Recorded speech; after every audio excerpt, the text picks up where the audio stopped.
Welcome everybody, this is Draemn StarCraft 2 for everybody else's tournament. Hell yeah, co-casted with Dylan and GG and Creon on this side because someone's gonna have to GG at the end of this match. We have for us Sidewinder playing as Protoss versus TheSun playing as Terran. Who will take it down and win this match of Protoss versus Terran? Stay tuned, watch out for some great games, and let's see who prevails. Well, it looks like the Sidewinder's having some stomach pains, but he is going to press on anyways. Hopefully he does not toss this first map because of that.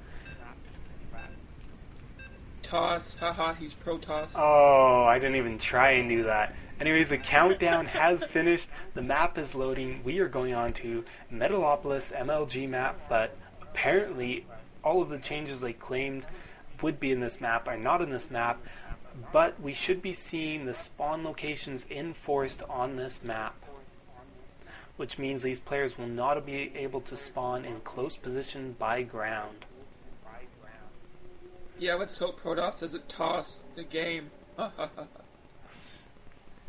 Okay, as we can see, they are spawning in cross positions, and we have TheSun Terran player at the bottom of the map against Sidewinder at the top of the map. And this is going to be a Protoss versus Terran game. It should be quite the epic matchup. Both these players are pretty decent players sitting at the high gold platinum level. And now to introduce ourselves, I am Draemn. I am the guy who owns this YouTube channel that you're watching this on. I'm bringing you guys this tournament, and with me I have... Hi, I'm Dylan. I'm co-casting with Draemn. Just helping him with co-cast his tournament, so I'll be adding in every once in a while. Yeah, so thanks for Dylan, a friend of mine off Steam, and we play a bit of StarCraft together. I help him out once in a while, and he's having a lot of fun doing this co-casting, aren't you, so far? Yeah, and we haven't even met in person. We're about a few thousand miles away. Yeah, that's not a big deal, though. That's the great wonders of the internet. You can meet people from anywhere and still be friends. So, let's see, our Terran player is not scouting the close ground position, which would be a waste of time because you cannot spawn in close positions by ground. Let's see if our Protoss player remembers this. He's doing a very late scout and doing the scout after the gateway. I prefer... Okay, good. He's also realizing that yes, you cannot spawn in close locations by ground, and he's going for that close air position scout first. Seeing pretty standard builds out of both players. We're seeing the gas coming down, and we're seeing the... Wow. Look at the APMs. They're like nothing right now.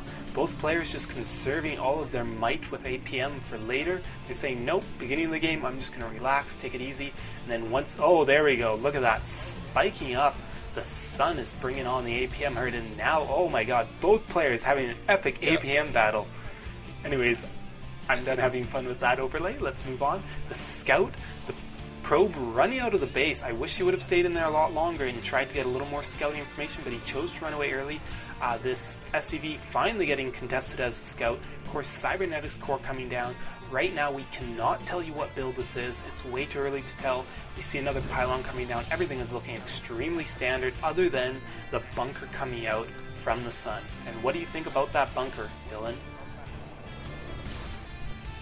Well, I mean, it's pretty good for the wall off, if that's what he's going for, but it makes his Marines a bit stronger in case there's a rush. Yeah, what I'm seeing is I'm seeing a factory coming down, not a command center, so I'm expecting he's doing some sort of tech rush instead of doing an expansion rush. The only thing I'd like to say is usually against Protoss, you don't see Terran players the wall in that much anymore, but it's sort of starting to make a comeback, the wall in, I think.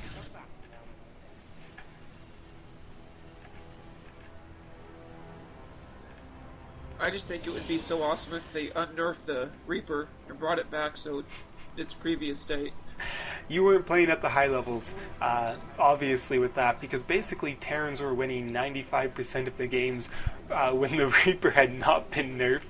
I was a little annoyed with the supply depot before Barracks nerf, just because it meant that if you got your whole freaking base destroyed, you had to build a supply depot before you could do anything.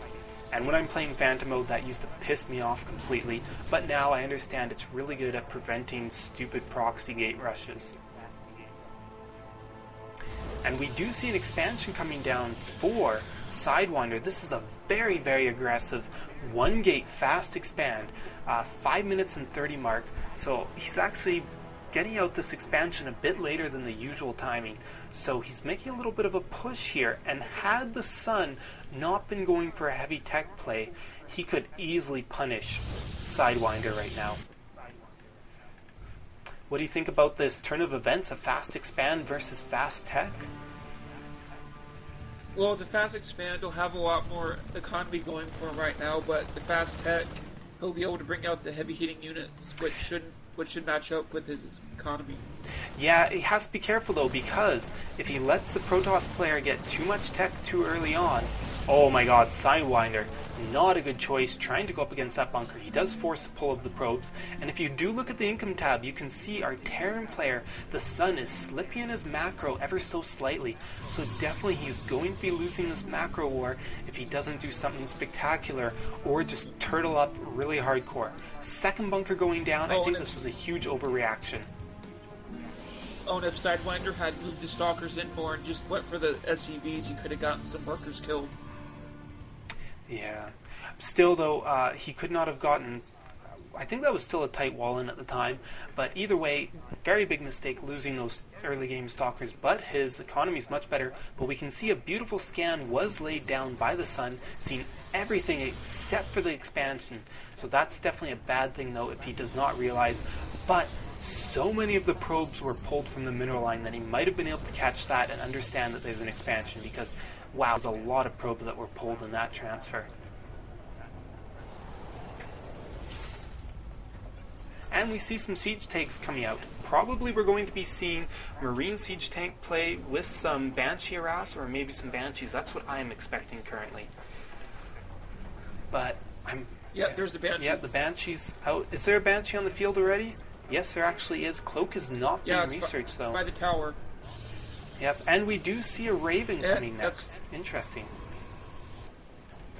Did he actually cancel his second Banshee? Yes, he did. Because I think there was another Banshee in production. Yep. Okay. There was. I canceled it. Yeah, you canceled it. Horrible, horrible. Anyways, I don't like the fact that he has not expanded yet. This could really, really, really cost him the game as the longer it goes on, because Sidewinder, as we can see, that impressive economy, but the Banshee going for some quick snipes, getting out of there, very smart, some good micro, but is he still looking after his base back home while doing this micro? We shall soon see. And an SCV is not being produced right now, so he's probably very, very focused on that micro at the moment. Oh, we see double forge coming down. Are we going to see chrono boosted upgrades? This is a very popular strategy that's quite new to be used against Terran players. Is you get double forge and chrono boost double upgrades. A lot of times you'll see players do it very early, though not this late in the game.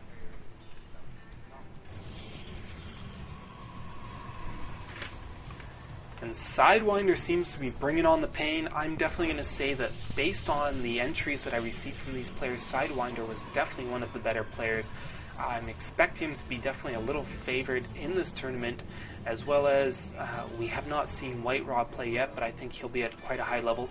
And also Hable, who's going to be playing tomorrow, will probably be at quite a high level of play as well.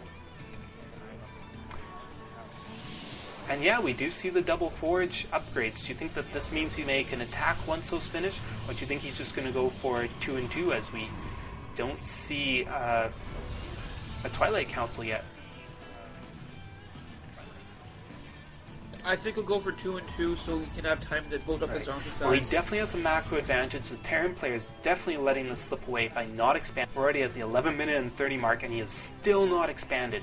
I like the fact that he's got a healthy number of siege tanks. He has a little bit low on the Marines, but he really needs to expand. Does not expand soon, he is definitely going to win this or lose this game.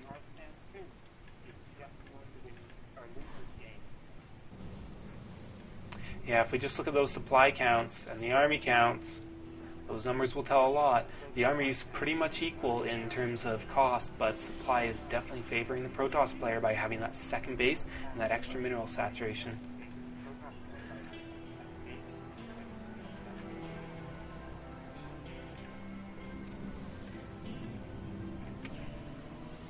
Got anything interesting to point out, Dylan, right now? I don't think I'm seeing anything too interesting.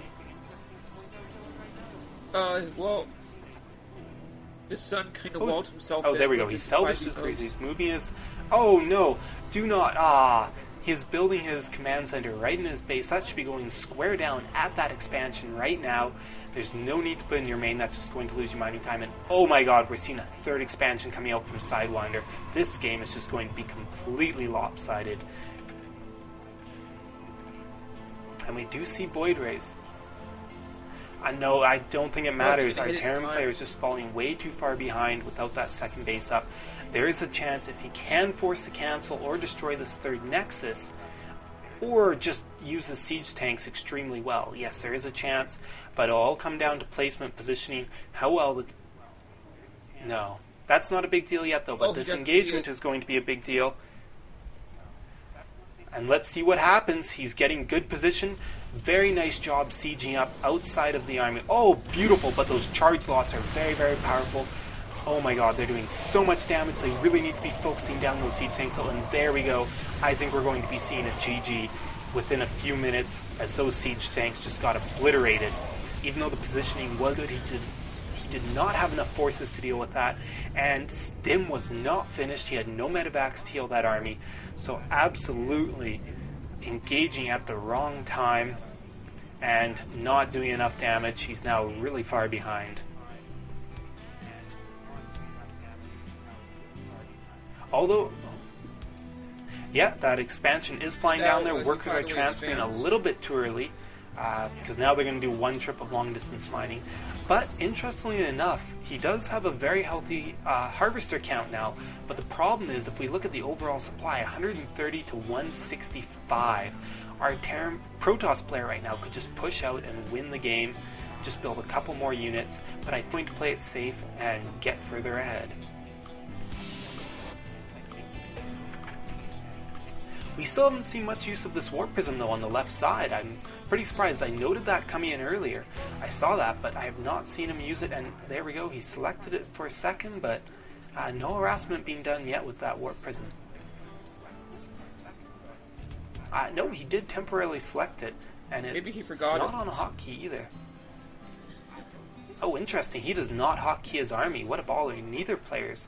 Unless my hotkeys that I'm being shown are not the same as theirs. Neither of them have hotkeyed their army, so what ballers they are.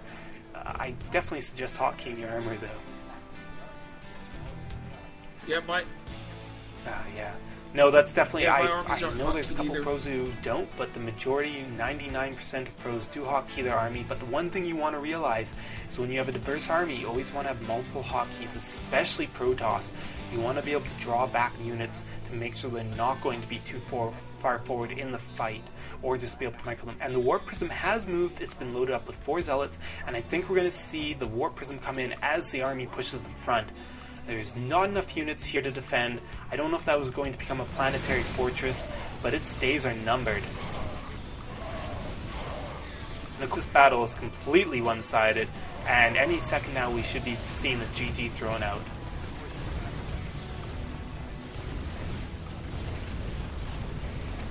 Yeah, there's nothing that can be done to save the Sun. The Warp Prism, those 4 Zealots doing a ton of damage in the main, as well as the rest of the army. And there we go, the GG.